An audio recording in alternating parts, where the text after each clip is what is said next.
Praise the Lord. जय मसीह की। एक बार फिर आज परमेश्वर का आशीष वचन जो परमेश्वर ने आपके और मेरे लिए दिया है उसे मैं आपके साथ बांटने जा रही हूँ। परमेश्वर के वचन की एक सत्यता कि परमेश्वर रिवॉर्ड देने वाला परमेश्वर है। वो कभी भी हमारे कार्यों का प्रतिफल हमें ना दे, ऐसा हो नहीं सकता।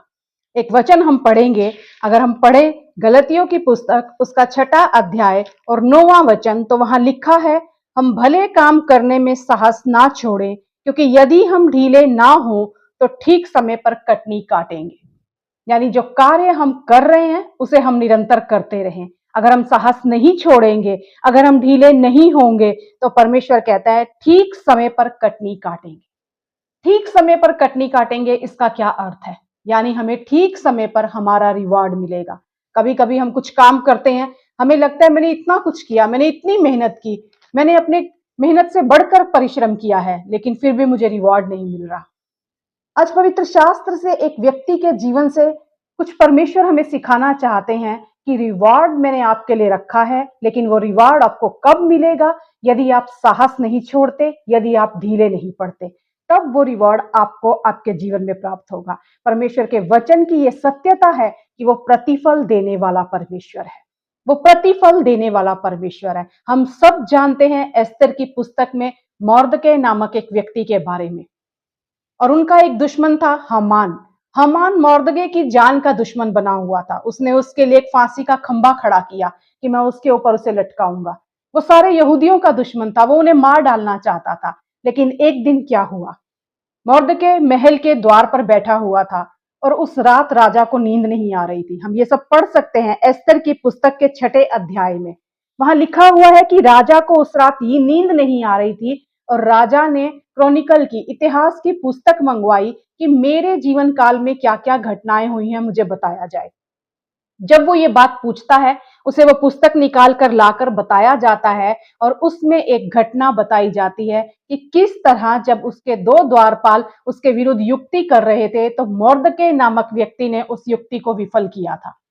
उसने राजा की जान बचाई थी। और राजा पूछता है कि हम उस कार्य के लिए, अगर हम पढ़ें 3रा वचन 6वें अध्याय का, वहां लिखा है, तब राजा ने पूछा, इसके बदले मोर्दकै की क्या प्रतिष्ठा और बढ़ाई की गई थी?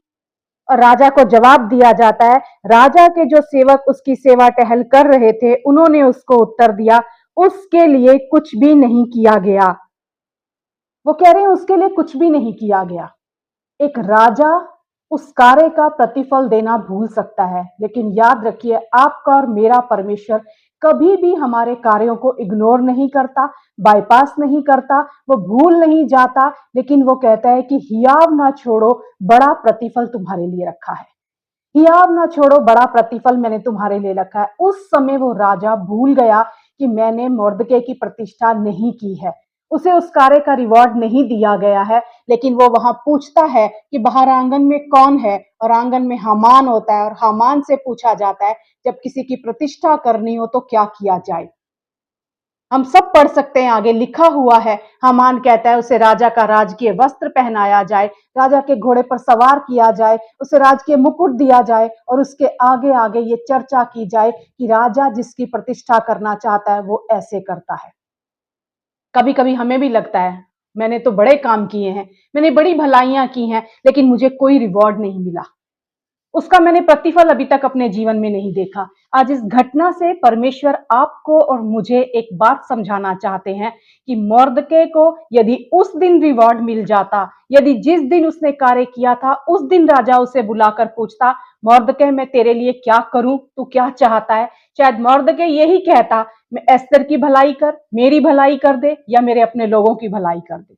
इससे बढ़कर उसके पास मांगने के लिए और कुछ नहीं रहता, क्योंकि उस समय उनके ऊपर कोई संकट नहीं आया था। लेकिन परमेश्वर जानता है किस समय हमें सही कटनी काटनी है, कब हमारे जीवन में प्रतिफल देना है। परमेश्वर देरी नहीं करता, पर कभी कभी हमारे उस प्रतिफल को परमेश्वर रख देता है उस सही समय के लिए। जब वो सही उचित समय आएगा, तब बड़ी महिमा हमारे जीवन में वो नजर आने पाए। बहुत बार आपने अपने जीवन में ऐसे कार्य किए होंगे जहां आप प्रतिफल की उम्मीद लगाकर बैठे होंगे, अभी तक मुझे उसका प्रतिफल नहीं मिला। आज खुदा आपसे और मुझसे बात करना चाह रहा है, और खुदा कहता है सही समय नहीं आया। आपके और परमेश्वर के विचारों में धरती और आकाश का अंतर है। वो कब क्या करना चाहता है वो परमेश्वर जानता है। हमारी सोच, हमारे कार्य हमारे हिसाब से होते हैं, लेकिन परमेश्वर की सोच, परमेश्वर के कार्य उसके हिसाब से होते हैं। इसीलिए यदि परमेश्वर ने या उस राजा ने मोर्दके को उस दिन प्रतिफल दिया होता, तो वो प्रतिफल कभी भी मोर्दके ना मांगता जो उसको मिला वहां प्रतिफल।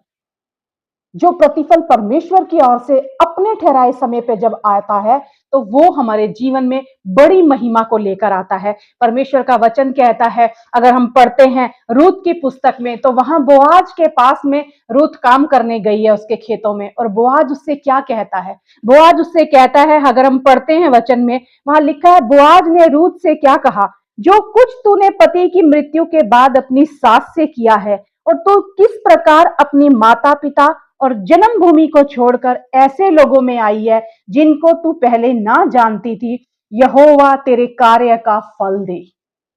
जो कुछ तूने किया है, तूने अपनी सास के साथ किया है, तू अपने माता पिता को छोड़कर, अपनी जन्मभूमि को छोड़कर तू जो यहां पर आई है, जिनको तू पहले ना जानती थी, वो कह रहा है परमेश्वर तेरे इस कार्य का तुझे फल दे।